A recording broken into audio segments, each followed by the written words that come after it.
Bare Knuckle Fighting Championship debut. How about that?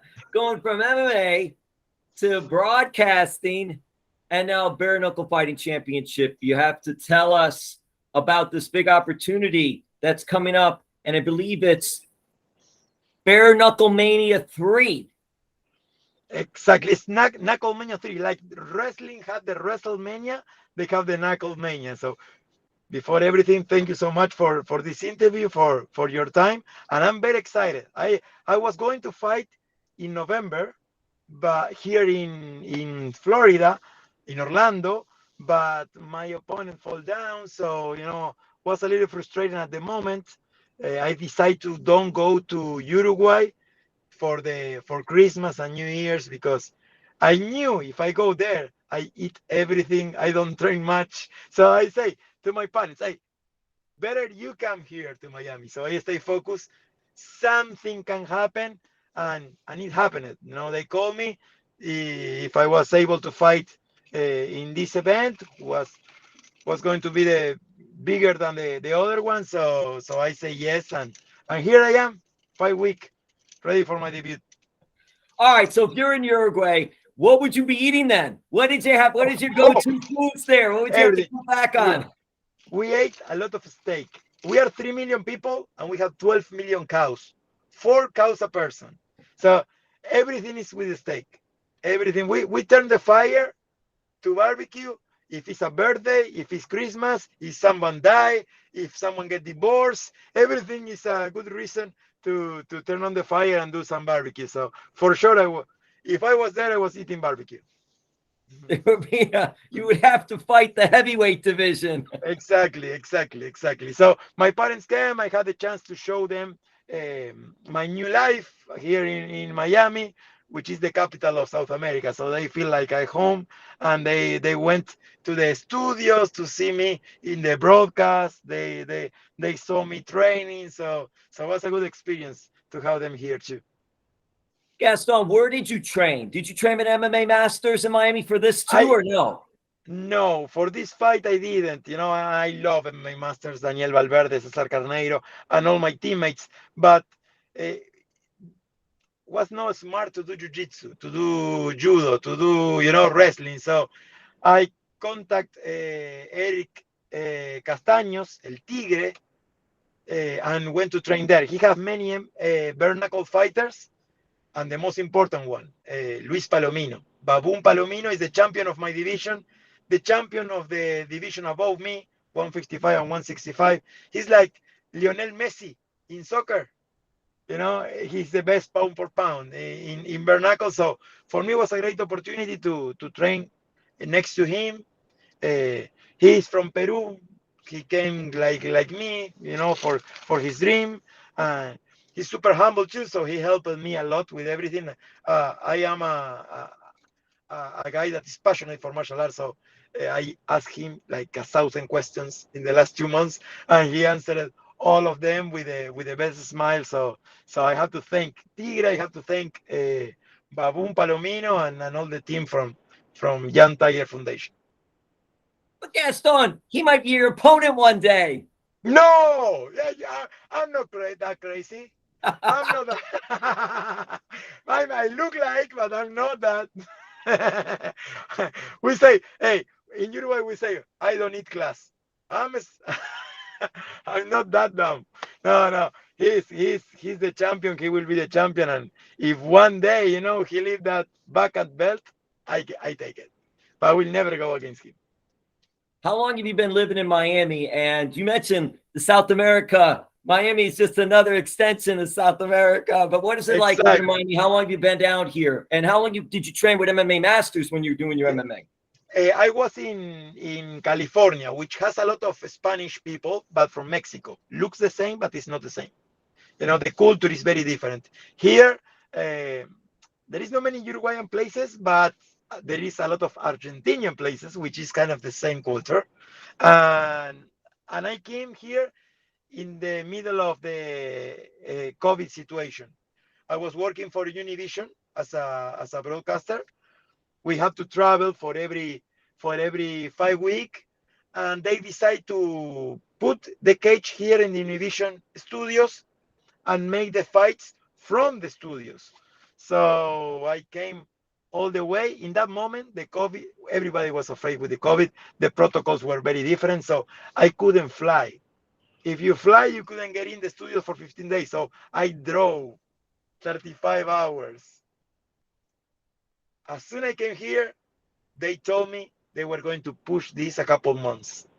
So I didn't know what to do. I started training in MMA Masters, waiting for the opportunity because we never knew which sport was going to be the first one, how this was going to work out. And they called me from ESPN because UFC started, and I finished staying there, and now I can't feel more happy. I work in a great place at this ESPN Knockout with great friends like Jorge Ebro, Andrés Bermúdez, Renato, Fernando, Chava. They are my friends and my co-workers.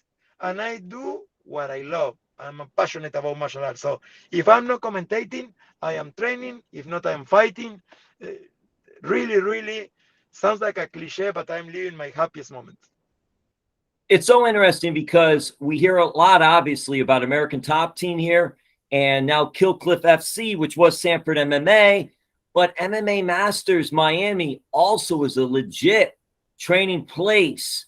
Not as widely known, maybe, from seculars, from people that are not fighting and training, but it really has lent itself to great training, great coaching. What can you say about going there? And did you have a contact to get you into that training area? Yes.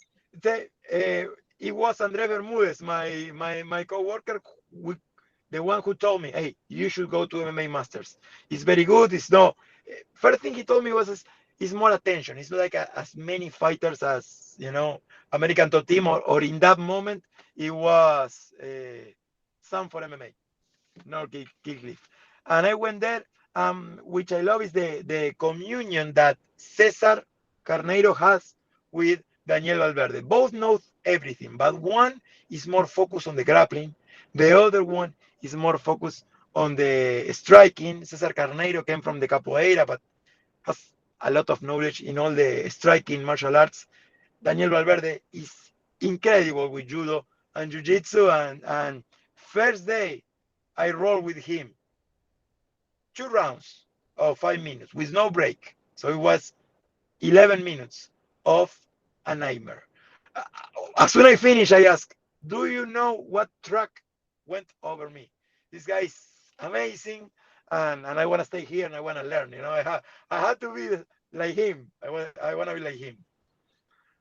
In Uruguay, was there MMA training there? What was it like there? Or was it just, did you do Brazilian Jiu-Jitsu there? What type of training did you do there? And what is MMA like for that country? I started when I was 7 years old with Taekwondo. And in the moment I came to United States was just for Taekwondo, 2010. To the American Taekwondo, the World Championship of Taekwondo in Little Rock. The American Taekwondo, you don't go to the Olympics with American Taekwondo, but you get the visa from this country. So for me, it was amazing. I used it as a trampoline. I went to Thailand after that to do Muay Thai, China, Australia. And when I came back in 2014, I decided to train in MMA.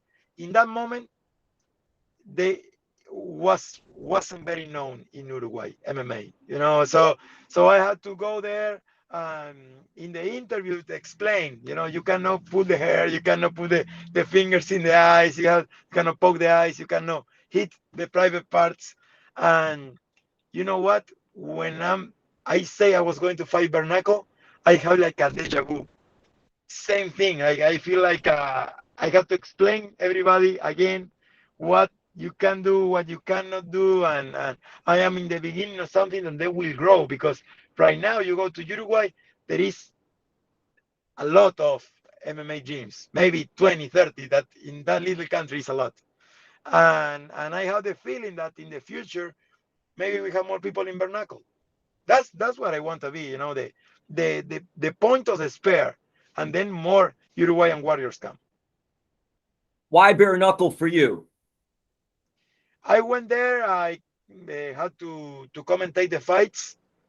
Impressed me a lot. First thing, the noise of the bone to the face, and I say, I want to do it.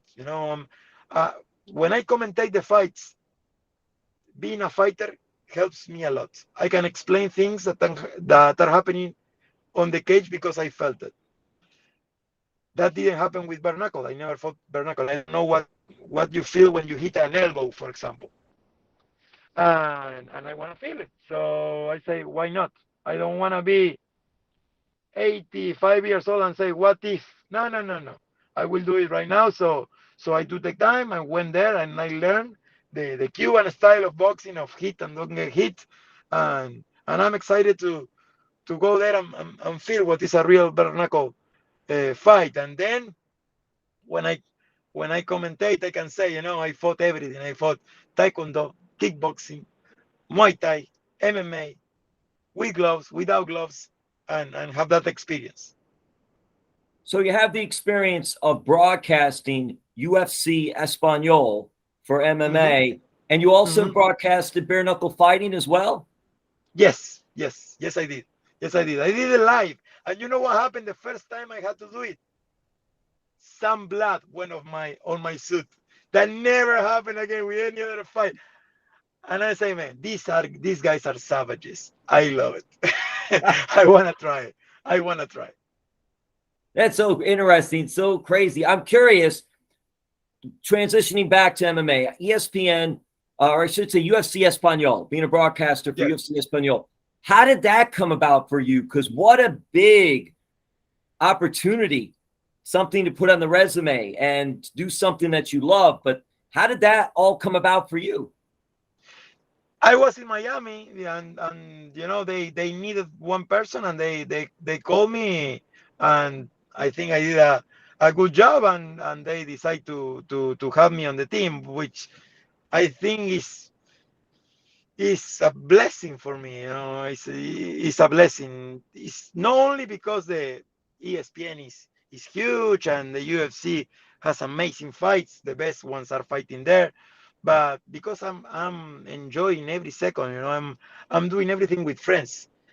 Today is the birthday of Andres Bermudez, which works with me in those broadcasts, and he's my best friend. And who can tell that is his job is what he loves with his best friend?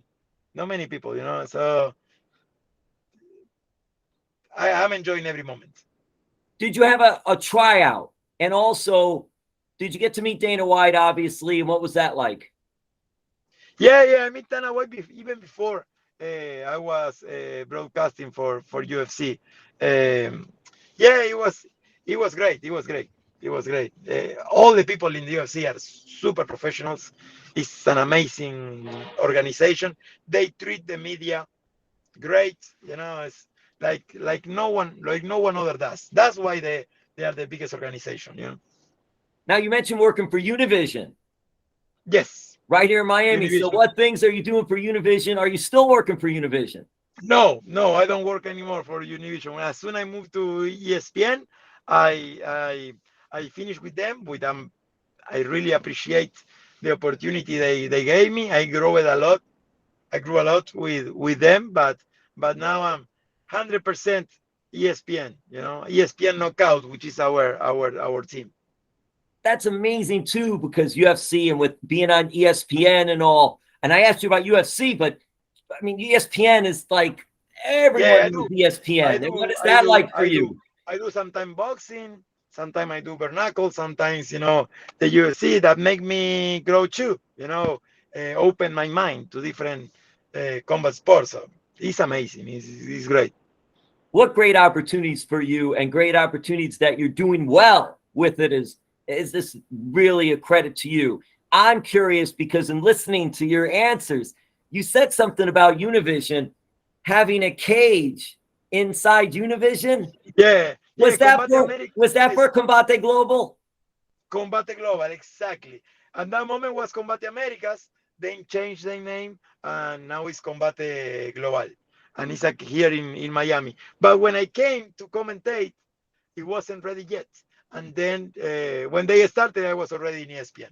But So you didn't get I to, have all you my didn't get friends to there. commentate Combate. You didn't get to fight for Combate either then?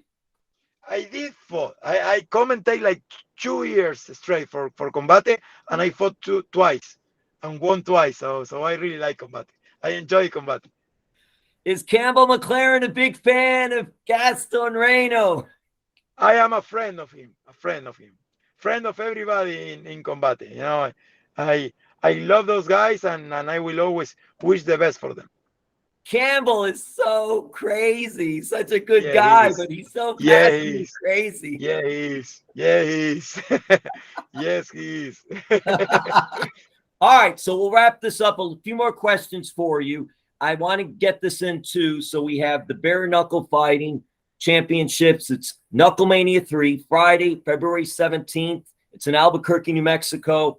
You're making your debut, and I'm curious, do you know anything about this band Sickle guy? What's going on here? Yeah, yeah. No, I know it's a Southpaw, important thing to know. And I know he will try to take my head off. So, it's enough for me. And some people told me when I started with the thing of bare knuckle, say, even a drunk guy with no gloves can knock you out. And it's true. So I will respect him as he is Floyd Mayweather. And you also fought for Bellator. Yes. Yes, I did. I fought and I commentate for Bellator too. So where is right now your career? Everything that's going on, what can go on for you? What's the future hold? What does the present hold? What is the future? So you're doing the bare knuckle fighting. That's the debut. You're still doing the UFC Espanol on ESPN, broadcasting that. Are you still doing any others, or is it strictly those two? Are you training MMA?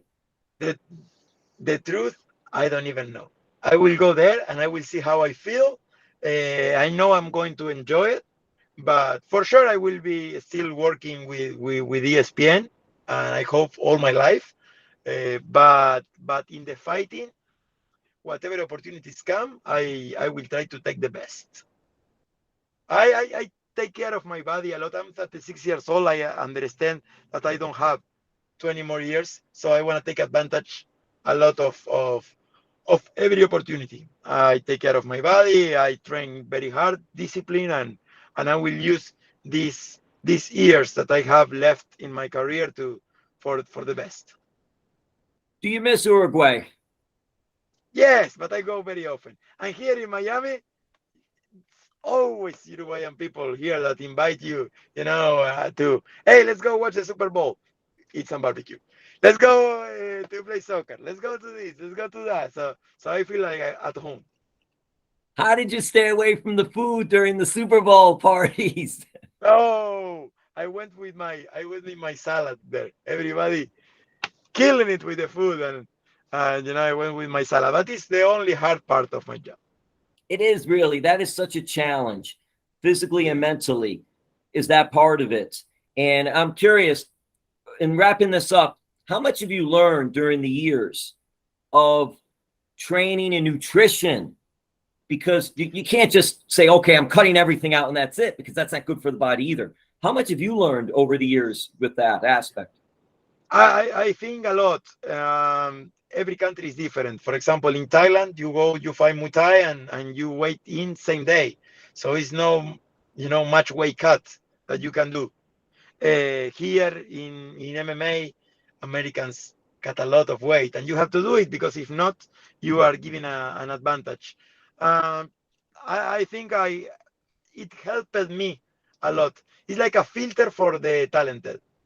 There is a lot of guys that have a lot of talent, but they are not willing to do the sacrifice of the diet and the weight cuts and everything that came with that. Me, I'm not very talented, but I am very disciplined guy. So that I think the weight cut and all that, it helps me. It helps me. It equals the balance a little bit. Your fighting name, Tonga? Tonga, yes, exactly. It's Gaston in the opposite. When I was a kid, they tell Gaston, Gaston, Gaston, Gaston, Gaston, Gaston, and we lost the S in a way. So it's Tonga. And everybody know me by Tonga. They say, what's your nickname? No, it's Tonga. Everybody, nobody told me Gaston. Only So my mom. When I do something wrong, my mom say, Gaston, come here. So if not, always Tonga. So for bare knuckle fighting, you will be Tonga. Exactly. Yes. For everybody. Have you even, I know this is like not part of the fighting, but I always find it interesting. Have you already selected your ring gear for this now? Because this is your first debut, and your entrance music. I always fought barefoot. First time I'm using shoes. So I'm excited. I don't know how many boxing shoes I have, but I have a lot. I'm enjoying that part. And then the fighting gear is going to be with the Uruguayan colors, with the colors of the flag. And lastly, since this is KnuckleMania 3, and you did mention at the beginning WrestleMania, which is the big WWE sports entertainment pro wrestling event, I'm curious because you've done so many facets of combat sport, and I know that's more entertainment, but it's still very physical. Have you ever thought about pro wrestling? I love it to watch. I don't know if I'm able to do it physically because you have to be super athletic to do that.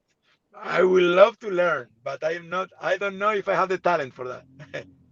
Well, I'll tell you what, Gaston, in Orlando, not too far, that's where they have the big training center. WWE Performance Center is right here in our state. So just as an FYI.